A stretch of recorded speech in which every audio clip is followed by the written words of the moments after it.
Welcome to Toy Business Unboxed, your gateway to the secrets of the toy industry. Here, Jason Shea, a toy entrepreneur and expert in the field. Every product we develop is really inspired by some of the real life experience that we have with our son. 60% of all toys last year were sold on Amazon, which is incredible. Be passionate about it because it's a road, it's a journey. Like when you have an idea that you think is like gonna somewhat like change the world, make things better, I'd say go for it. We'll guide you through the enchanting world of toy design, marketing, and manufacturing. Now let the unboxing begin. Hi, welcome back to another episode of Toy Business Unbox. Game night has always been a tradition for generation, but in today's fast-paced world, they seem sometimes that take a backseat. Our guest today is on a mission to change that. Linda and Sue, co-founder of Spot On Games, turned their shared passion from playing into a business. It's all about bringing people together. Susan even left her 30 years career in software development, and Linda has been inventing games since the childhood. So thank you so much for both of you to be on our podcast today and sharing with us your journey in the toys and game industry so far. Thanks for having us. So for our audience, what inspired both of you to team up and launch the game company that you have today? I'll start. I tell everybody, get your kids a Christmas stocking that's too big. Unless, unless you want to start a game company, because I got my son giant stocking, and every year it was always a challenge to find things to stuff it with. And one year I was walking through one of those big box stores and looking for things to put in Charlie's stocking, and I came across a game called Liar's Dice, which has been around since the 14th century. The Incas started Liar's Dice. And it came in a tube, so it was perfect thing to fit in his stocking. And so, of course, on Christmas Day, we played Liar's Dice as a family. And for those who've played Liar's Dice before, they know there's a problem with Liar's Dice. You can raise the bid, you can challenge the bid, but what if the bid is spot on? There's nothing to do for that. So I fixed that. In my family, we play Liar's Dice. We call it spot on. And for years and years, I told all my friends and everybody I met I was gonna invent this game called Spot On, and I was gonna market it and and everybody's, "Oh, that's why you're so funny. You're gonna do a game."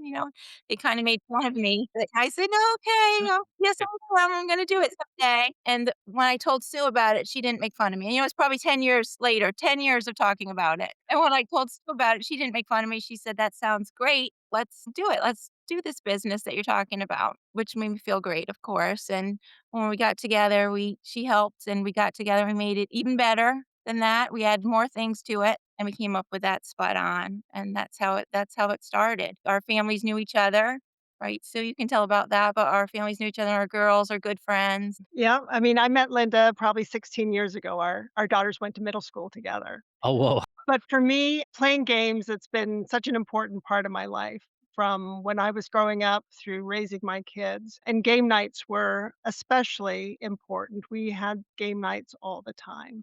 Was not familiar with Liar's Dice, but it was interesting because my son actually did want to create a game with me a few years prior. And we had gotten together in Houston with my daughter, and we played about 15 games over the course of 3 days. Oh, Just wow. the games that we liked, we didn't like, we took all kinds of notes. Mm. And then our lives just got busy, and so we kind of put the whole thing on the back burner. But when Linda brought up this idea, the timing was perfect. I had just left my corporate job, and I knew that Linda and I together would make a great partnership, and so I didn't hesitate, and that's how it started. I see. Yeah, thank you We're for very sharing that. We have very different personalities, which complement each other. I mean, very different, which is great partnership for us. Yeah, I also run my business with my sister. I'm like a super extrovert. I love to talk to people. My sister is kind of the opposite. She's more like an introvert. She like to stay behind her laptop and do all the digital marketing stuff behind the scene. But I'm like the person, and I love to talk to people. That's why I do the podcast and also do the speaking engagement and all that. So it's definitely for any kind of That business, always good to have a balance like that. So. absolutely. I know the company's mission is to bring the game night back. Why do you think it's so important in today's society nowadays? So I'll go ahead and start. I think game nights have always been important. They're great at just bringing family and friends together, Hmm. uh, and they do create lasting memories. They've always been very important. I think they've become more difficult to have, of course, during the pandemic. People's lives have just gotten busier. People are on their phones a lot. That's why it's especially important now to bring back game night because we've lost that connection. And, with my kids, they really miss the game nights that we had now that they don't live here. And whenever they come in town, we always host a big game night. And night isn't just for us about playing fun games. It's also about great drinks. We usually have a signature cocktail if it's an adult game night. Okay. We bring in great food. We like to find new games, so usually we'll introduce a new game, but there's always family favorites. Mhm. And we have a nice mixture of different types of games, from the really fast action games to some that you have to think a little bit more. But it's just a great way to build connection and to make memories. Mhm, And for sure. community. I mean, Yeah. kids today, they are talking on their phones. Even families, you call your kids for dinner by texting them. They're up in their rooms, it's dinner. So, you miss that, and you need to talk face to face with people once in a while, and you Yeah. learn skills playing games. Mhm. Yes, you're gonna throw the Monopoly board once in a while. Those are skills too. You learn from Mhm. those things, and, Yeah. the important things to grow up and learn through, and figure those dynamics out with your siblings and with your friends, and we kinda hope that kids after the basketball game are gonna say, "We're going to Bobby's house. We're gonna play Spot On. We'll order pizza." They're not just gonna go out and do other things, and we think they're gonna have fun doing that. So, Mm. we're gonna encourage that, and it's not gonna be a nerdy or a goofy thing to do, it's gonna be a fun thing to do. So, I and it's all ages, we play with our grandparents, we play with young kids, it's all ages, it's men, it's women, it's for ladies' night, it's for Mhm, couples nights, it's for mhm. whole families. So, it's for everybody. For sure. And I want to switch direction to talk a little bit more about the business aspect of the game company that you currently have. I know playtesting is a huge part of the game development. What have you learned by testing with your friends and family? I know you have an example of your game. If you can also quickly explain how it does the rule for the spot on actually work. Okay, I'll start. So when we did form the company and start talking about the game, we weren't even familiar with the concept of playtesting. I mean, certainly Linda had played a lot with her family, but the idea of formal playtests we weren't familiar with until my son educated us on that. So we quickly pulled in other family members, friends, neighbors, people we hadn't seen in years to play the game and to get their point of view. We brought in young people and old people. The play tests were really, really helpful. One of the first play tests we had was to see how well it worked as a six-person game because Liar's Dice is a four-person game, and here we were expanding it to a six-person game with the other rules and complexities of that spot on. And out of that first play test, so every player has 5 dice, so there's 30 dice altogether if you're playing with 6 people. Okay. Okay. And during the course of the game, you lose dice, you get dice back, and keeping track of the dice in a six-person game is complex. Mm. So out of that first play test, we realized we needed a matrix to track the dice, and that's became the dice tracker on the game board. So that was really great. It's this part of Okay. Okay. Okay. So in a six-person game, when there's 30 dice, the first person that loses a die gets placed on 30, and then the next number shows how many dice are remaining. So Okay. as people lose dice, they get put on the board, and then when you get dice back, you fill in the gap. So that was a great part that came out from our very first game with test. 3 people play, it's 15, that kinda thing. 5 Mm. people, 25, depending on how you start. 'Cause Right. people are always asking, "How many dice are left?" And this way you Yeah, can just glance at the board and you know exactly kinda informs your next bid. right. Yeah. Other subsequent playtests, we realized how important it was to remind people of what moves you have after the first bid. And so we were constantly reminding people. So then we put that on the game board as well. And that's been great. So you've got 5 different options after the first bid. And the reminder at the bottom is something that Linda will talk about. Yeah, this is one of the most fun things about Spot On. So, not only can you call Spot On if your bid is exactly right, which completely fixes Liar's Dice, but anybody can call it at any time during the game. So, if there's 6 people around a round table, you picture that, The first Yeah. person says, let's say there's 6 people playing and there's 30 dice, and the first bid, somebody says there's 15 sixes. So everybody has a cup, everybody has 5 dice, shake them, turn them over, you peek under, and you're trying to guess what face value Mhm. is under everybody's cup. The ones are wild, okay? I So see. you're trying to guess. So somebody might guess there are 15 sixes of everybody's, including the ones under everybody's cup. Mm. So then the next person can either raise the bid, they can challenge the bid if they think that's ridiculous. They can say, "No, I challenge that." They can declare it spot on, meaning that it's exactly right. They believe it's exactly right. Or they can use a token. We have a pass token and we have a reverse token. They can send it back. They can move it to the next person. So there's all kinds of fun things that can happen. But one I think one of the most fun things, and what Sue was talking about on the board, is anybody at any time, even the person that just did the bid, can yell out spot on, meaning the bid is exactly right. So the person can say 15-6 is spot on. Or a person around the table, if it's not their turn, can yell spot on if they think it's exactly right. And it stops the bidding cold. Everybody lifts their cup. Everybody pushes their sixes and their ones, which are wild, forward, and they count them up. Now, if it is spot on and it's exactly right, if a player has lost one of their dice, they can get one back. Okay. And so that's great because if you lose something, it's fun to get something back. If they're wrong, then they lose a dice. Now, to win the game, it's the person who has dice left at the end of the game. You're out as soon as you lose all your 5 of your dice. So that's how you win the game. It's really fun. And it's fun to just yell stuff out. Everybody loves to yell stuff out.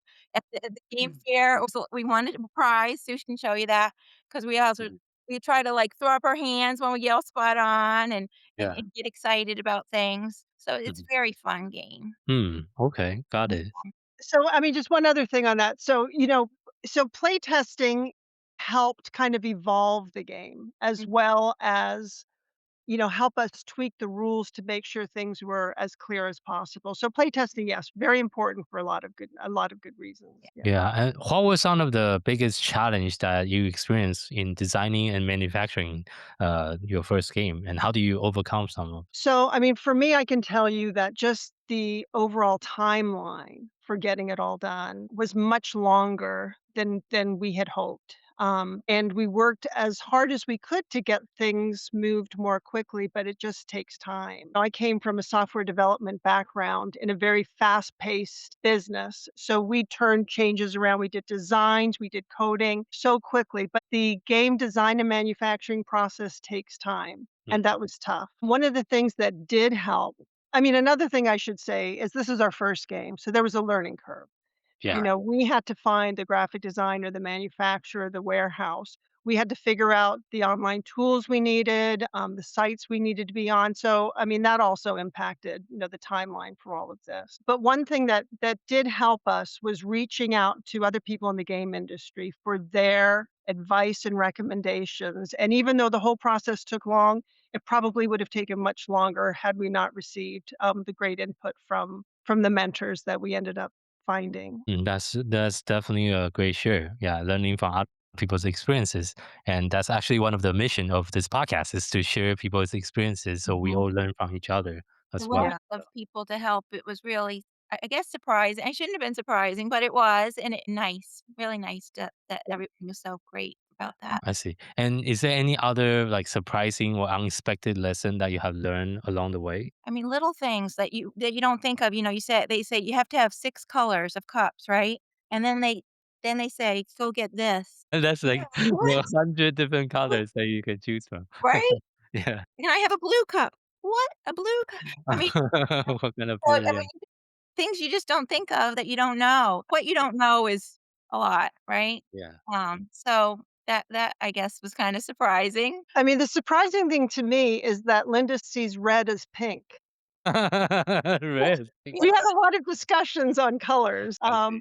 But another thing, I mean, we talked about this briefly, but we were surprised. We knew that the game industry was very competitive. So we continue to be surprised at how helpful everyone has been, given that the game industry is competitive. I mean, we've reached out to game inventors Yeah. that have been so responsive and willing to share everything.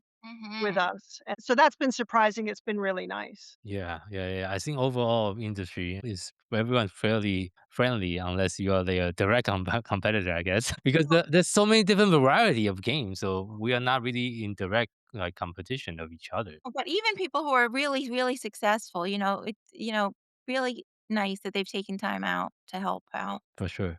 And I know you have like in the pre-interview, you also discussed you have choose some grassroots marketing approach.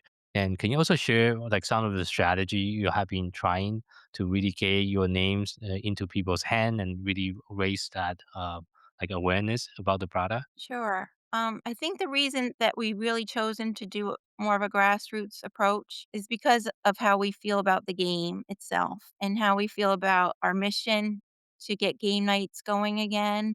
It all comes back to that and how we feel about the best way to tell people about Spot On is really to talk about it and to teach it. Mm, And the best way to learn it is to show it. And yeah, we do believe in this box and think that if people see it on a shelf or they see a picture of it, they're gonna say, That's an amazing design, and I wanna learn more about it."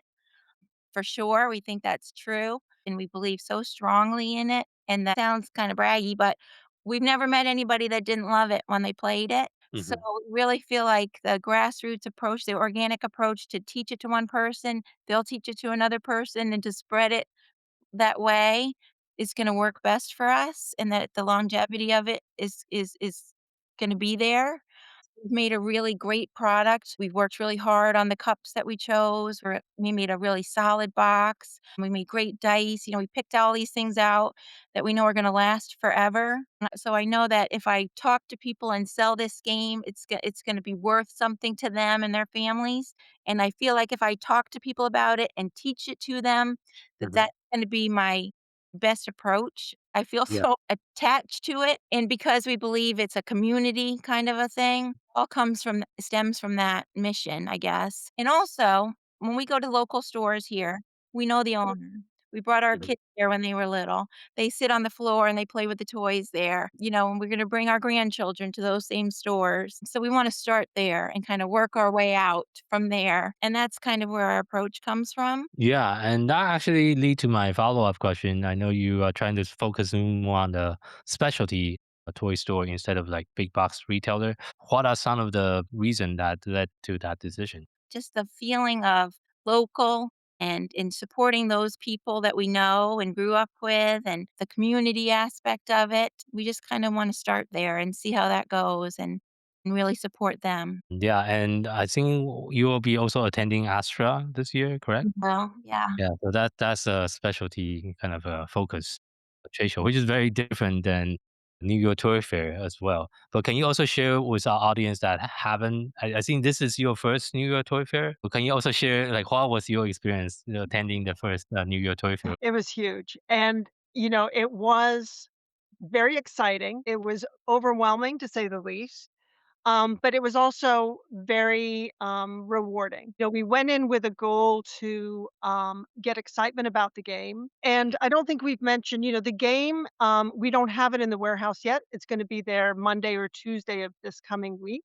Hmm. But we did have, 12 games air shipped to us, so we would have the games at the toy fair. So this was our introduction of the game to the community, and we wanted to get excitement around the game. We wanted to showcase the game, show how great it is to, everybody. So we had a great team at the toy fair that did an awesome job pulling absolutely anybody and everybody in to play the game, and it went over great. I mean, some people stayed for a long time and played. Well, Linda can talk about Mr. Spot On, but overall, it was very successful.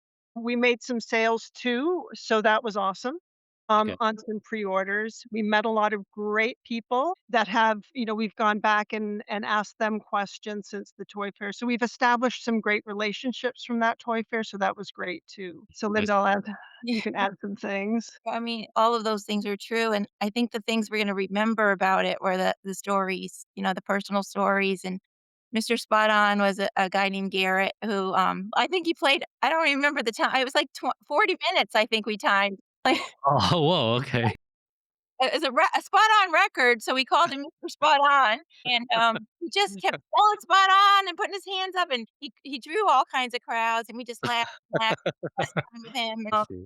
it's just fun. It just was so much fun, and one day, I think it was the first day, I'll probably cry telling this story, but we were walking back to our hotel. It's a long day, Yeah. and it was three of us, and there was a big group in front of us, and we wanted to kind of get around them to get back to our hotel and rest up for the next day. And we tried to get past them and said, "Excuse us, can we get by?" And we started up a conversation with this group, and we said, "What are you guys doing at the toy fair?" And they told us, and they said, "What are you guys?" And we said, "We have a game." And they said, "Well, what did you see at the toy fair that you liked today?" And we told them, we didn't get really out too much because we were so busy at our booth. And we said, "What did you guys see?" And they said, "Well, one of our friends said they saw a dice game that was really great." "Oh, yeah, what was it called?" And they said, "I can't remember the name of it, but I think he sent us a picture." And so Mhm. they started looking through their phone and, Yeah. "Oh, here it is. It's called That's Spot On." Into tears. He said it was the best game at the whole toy fair. And Oh. these people and took pictures and, those are the things I'm gonna remember about the toy fair. It was a dream come true. Oh, that's a nice story. And it also helped. I mean, we opted for the Launchpad area, which is an area of the toy fair for new inventors, and I think that was really good for us. It was a smaller space, but it brought in a lot of people that were interested in what's new out in the market. So Mhm. so that ended up being really great, and we did also make great relationships with the inventors around us. So hopefully we'll see some of them at Astra, Mhm. but that was really nice as well. Yeah. What is next for Spot On as a company? Any exciting new project in the work? Well, I can tell you, I mean, what's next with us right now is finally after being en route from China, it'll be in the warehouse, on Monday or Tuesday. We've been waiting for it for over 2 months. So we're gonna be very busy as a company getting it out in the marketplace. We've got some strategies. We've got a lot of pre-orders Mhm. to send out. Okay. So, the next few weeks will be very focused on doing that. Linda? But we have got huge, big plans, but, we can't tell too much because then we'd have to kill you. I see. I see. Yeah. Well, Yeah. let's keep that a secret then. It's top secret. We've got some great new plans, some different variations of that spot on, Mhm. that'd be really fun, and we've got some other games that we don't wanna tell too much about, but hopefully they'll be out soon too. Got it. And as well, wrapping up today's interview, if you have to share just one piece of advice with someone that's getting started in the toys and game industry, what would that be? For me, I would say definitely partner up with someone because doing it together with someone makes it a lot more fun, and it's great having someone to bounce ideas off of. So having at least another partner is really ideal, and hopefully someone with complementary skills, like we were saying. I'm quite left brain, Linda's quite right brain. Also, just reaching out to people for help because people are very willing to help. So I think that's what I would say. I see. I would say don't, let the naysayers get you down. As my mom would say, Mhm. "Don't let the turkeys get you down." I was a middle child, and I had to be loud to be heard, and I waited a really long time to make this dream come true, but I made it come true, and it's not too late, Mhm. you know? But Yeah. it's been really fun. It's been one of the most fun things I've ever done, and it can happen. It can happen for anybody. Thank you for sharing that. Where is the best place for people to find you online? We do have a website, and we've been taking pre-orders on the website for the last several weeks. So certainly on the website, we are working to get on Amazon, but that's taking a while. www.spotongames.com I Yes. see. Oh, that in the show note. Mhm. Yeah. Instagram, Linda? at Spot On Games. Yeah. And for retailers, we'll be up on Fair shortly. I see. Okay. Yeah, I'll put some of that into our show note as well. For our listeners, thank you so much for tuning in to today's episode of Toy Business Unboxed podcast. We hope you have enjoyed today's conversation and find it insightful and inspiring. If you like what you have heard, be sure to subscribe to our podcast on your favorite platform so you never miss an episode.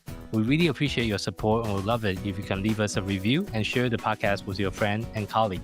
For more resource tips and the latest update within the toys and game industry, visit our website at toy-launch.com. Join the conversation and connect with us on social media using hashtag #ToyBusinessOnBox. We'll love to hear your feedback and suggestion for future episodes. Until next time, keep innovating, keep creating, keep bringing joys to toys. This is Jason Shea signing off on the Toy Business on Box podcast, and we'll see you in the next episode. Thank you so much, everyone.